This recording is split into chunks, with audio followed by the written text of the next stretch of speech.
Para se të filloj me videon, do ju ftoja të abonoheshit në kanalin ton Thënie për Jetën dhe të klikoni sipërziles për të marrë njoftimet e videove tona më të reja. Faleminderit. Se trupi ju jep këto 3 shenja, hiqni dorë me njëherë nga kafeja, dëmet që ju shkakton.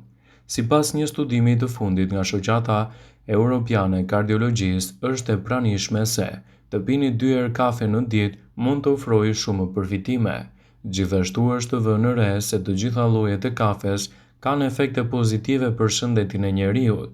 Megjithatë, nëse jeni një nga ata persona që e tejkaloni konsumin ditor të kafes, atëherë duhet të keni parasysh këto pasoja të rënda.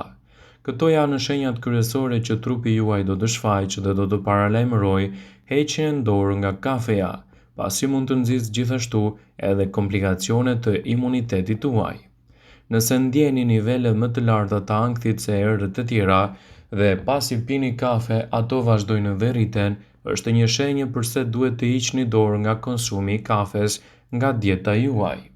Një studim i fundit ka treguar se nëse ndjeni ankth kur pini kafe, duhet të reduktoni konsumin e saj. Një studim tregoi se konsumi i tepërt i kësaj substance mund të çojë në nivele të larta të stresit, ankthi, madje edhe depresioni. Ullumtime sugjerojnë se konsumi më shumë se 1000 mg kafeinë në javë mund të jetë një tregues i niveleve të larta të ankthit.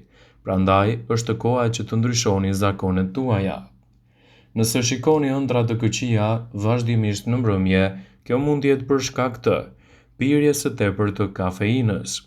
Kafeja gjithashtu mund të shkaktojë probleme me gjumin, veçanërisht nëse e keni zakon të shikoni edhe më shumë ëndra të këqija pasdite pasi e keni konsumuar kafen. Edhe pse ka shumë përfitime nga pirja e rregullt e kafes, mbajtja e konsumit tuaj ditor në minimum, veçanërisht në mëngjes, mund të kontribuojë në një gjumë më të mirë të natës dhe efekte më pozitive të trupit. Nëse keni rrahje të shpejta të zemrës pas pirjes së kafes, reduktoni konsumin e saj. Edhe pse një studim zbuloi se pirja 100 mg kafeinë brenda një ore deri në 5 orësh nuk shkakton rritje të rrahjeve të zemrës, konsumi i sasive të konsiderueshme të kafeinës mund të shkaktojë ndryshime të forta në ritmin e zemrës dhe të shkaktojë edhe probleme në shëndetin kardiak. Nëse ndjeheni më të lodhur se zakonisht, kjo mund të vijë edhe si pasojë e pirjes së tepërt të kafes. Kur ndjeheni të lodhur, është normale që të pini kafe. Në një studim në të cilët pjesëmarrësve u dha një sasi e caktuar e pirjes me kafeinë që rriste energjinë, pirja e rregullt, veçanërisht ato me sheqer, shkaktonin lodhje mendore. Pra, kur planifikoni të flini, mos e teproni me kafen sepse do ju mbajë zgjuar më gjatë dhe do të shkaktojë gjithashtu edhe lodhje më vonë gjatë ditës, e cila mund të lidhet edhe me efektet anësore të shëndetit tuaj. Ekspertët kanë zbuluar se konsumi i rregullt i kafes mund të zvogëlojë rrezikun e diabetit të tipit 2, presionit të lartë të gjakut, obezitetit dhe depresionit, si dhe rrezikun e humbjes së jetës. Ullumtimi për këtë është publikuar në revistën mjekësore profesionale British Medical Journal dhe Journal of American College of Cardiology. Sipas këtyre studimeve, disa dhurues të kafeinës duhet të shmangin kafe nëse marrin medikamente të caktuara. Me medikamente të tjera duhet paktën të lini kohë të mjaftueshme ndërmjet marrjes dhe pirjes së kafes. Nëse jeni duke marrë këto barna, është më mirë të shmangni plotësisht kafen. Nëse jeni duke marrë ilaçe për diabetin, ilaçe për astmën, ilaçet për sëmundjet e Alzheimerit, ilaçet kundër depresionit, ilaçet që nuk duhet të kombinohen kurrë me kafe janë antidepresivët dhe antipsikotikët, barnat për trajtimin e hipotiroidizmit, ilaçe për ftohje dhe alergji, acide të ndryshme në rastin e osteoporozës. Gjithmonë duhet të kërkoni këshilla mjekësore nëse jeni një adhurues i kafes. Nëse merrni ilaçe për diabetin. Megjithëse situata e studimeve nuk është plotësisht e qartë, ekspertët tregojnë se nëse merrni medikamente për diabetit, tregoni të kujdesshëm me pirjen e kafes dhe mundësisht evitojeni atë për të mos shkaktuar komplikacione në kombinim edhe me ilaçet që duhet të merrni, pasi në këto raste mund të rritet gjithashtu edhe problemi i shëndetit tuaj. Ne duam kafen, por ajo mund të ketë disa efekte anësore nëse e teproni dhe e pini në mënyrë të gabuar. Studimet sugjerojnë se duhet të shmangni kafen ose të paktën ta kufizoni në raste të caktuara për të shmangur efektet anësore duke filluar nga ankthi deri te rreziku për zhvillimin e problemeve të rënda si tonhealth.com. Ja rastet kur nuk duhet të pini kafe. Nëse është shumë e nxehtë. Konsumi i pijeve shumë të nxehta si kafet ose çaji mund të shkaktojnë probleme, paralajmërojnë ekspertët e mjekësisë. Mendohet se temperatura dhe jo substanca e pijeve shkakton problemet e ezofagut nëse është mbi 65 gradë Celsius. Prandaj tregoni të durueshëm. Mos e pini asnjëherë kafen sapo të hiqet nga zjarri, por e lini të ftohet pak. Nëse vuani nga ankthi. Nëse ndjeni pak si në ankth sapo pini kafe, duhet të fajsoni këtë të fundit. Kafeja ka kafeinë dhe është një efekt stimulues në sistemin nervor që shkakton lëshimin e hormonit të kortizolit të stresit. Në këtë rast e përkeqëson edhe më shumë ankthin dhe problemet e gjumit e personat që vuajnë nga depresioni. Për të minimizuar influencën e kafeinës, përpiquni të mos e teproni me kafen dhe mos pini kafe 6 orë para gjumit. Nëse ju duhet që të flini, mos konsumoni kafe. Kafeja mund të duket një zgjidhje shumë e mirë nëse do ta gdhish mëngjesin, por në rast të kundërt është e gabuar. Përpiquni të mos pini kafe përpara se të flini, pasi është e sigurt se nuk do ju lejë të zerë gjumi. Nëse nuk flini të paktën 7 orë në natë, do të fillojnë të shfaqen problemet të shëndetit. Mos pini kafe që pak dhirë.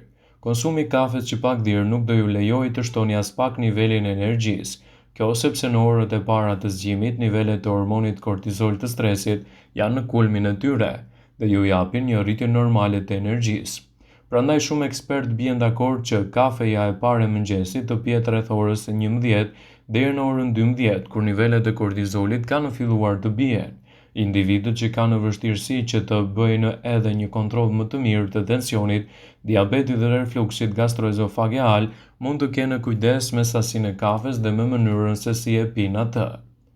Gjithashtu, nëse kafeja pihet vazhdimisht në orët e vona të mbrëmjes, mund të rrisë përkeqësime të trupit dhe të shkaktojë edhe probleme me gjumin. Nëse zgjoheni, mos e shikoni orën për 15 minuta. Kështu duhet të evitoni edhe konsumin e kafes gjatë ditës. Duke u nisur nga efektet që sjell konsumi i kafes brenda normës mund të jetë i mirë për shëndetin. Disa nuk mund të fillojnë në ditën pa pirë një filxhan kafe dhe disa të tjerë mbajnë gjithmonë praninë e tasit të madh me kafe afër vetes. A i dini se kafeja mund të dëmtojë shëndetin dhe trupin tuaj, në rast se teprohet dhe pihet në momente të papërshtatshme. Nëse e teproni me kafen, do ju bëjë që të dëgjoni zëra që nuk ekzistojnë. Sipas studimeve të Universitetit të Melbourne-it, kafeja është një lloj substance psikoaktive. Nëse pini më shumë se 5 filxhan me kafe, do të dëgjoni zëra që në fakt nuk ekzistojnë. Mund të dëmtojë shëndetin e mëlçisë. Sipas një studimi të kryer nga National Institute of Diabetes and Digestive and Kidney Disease në Shtetet e Bashkuara, dozat e vogla të kafes ndihmojnë në trupin të detoksifikohet, por sasitë të mëdha të kësaj mund të kenë pasoja të kundërta dhe të dëmtojnë shëndetin e mëlçisë. Do të rrisin trysninë e gjakut. Studimi i kryer në Carnegie Mellon University tregoi se kafeja stimulon rrahjet e shumta të zemrës dhe mund të shkaktojë probleme me frymëmarrjen nëse e teproni me konsumin e saj. Kafeja e tepërt mund t'ju bëjë nervoz dhe të paarsyeshëm. Një frymëmarrje jo e mirë mund të pengojë transportimin e mirë të oksigjenit në tru, çka mund të dëmtojë procesin e vendimarrjes dhe t'ju bëjë më shumë nervoz dhe të paarsyeshëm. Mund të shkaktojë pagjumësi. Kafeja mund të ketë pasoja 6 orë pasi e keni pirë deri në 24 orë dhe të shkaktojë gjithashtu probleme me gjumin dhe të rrisë shanset për pagjumësi. Prandaj mos e pini kafen të paktën 5 orë përpara se të shkoni për të fjetur.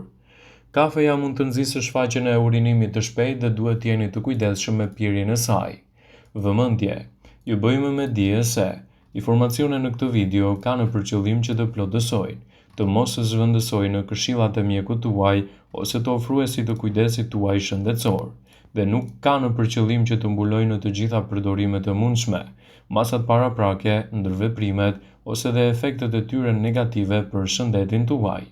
Pasi ta dëgjonit këtë video, do ju ftoja t'i bënit like dhe ta shpërndanit atë në profilin tuaj në mënyrë që të informohen dhe miqtë e tu.